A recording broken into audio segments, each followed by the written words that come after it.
Muling pinagtibay ni Acting Chief PNP Police Lieutenant General Jose Melencio C. Nartates Jr.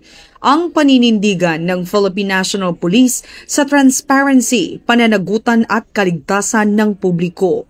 Noong ika-17 ng Setyembre, pinangunahan ni Police Brigadier General Randolph T. Tuanyo, ang Chief ng Public Information Office or PIO, ang isang press briefing sa PIO Press Briefing Room sa Camp Crame.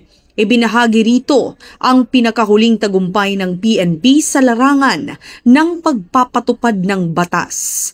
Isa sa mga tampok na ulat ay mula kay Police Major General Robert Alexander A. Morico II, ang Acting Director ng Criminal Investigation and Detection Group or CIDG, na nagdetalye ng matagumpay na bribe try entrapment operation.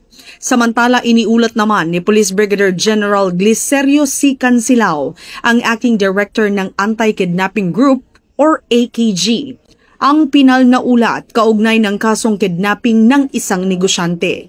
Ang naturang briefing ay patunay na patuloy na dedikasyon ng PNP sa paghahatid ng hustisya at proteksyon sa bawat Pilipino.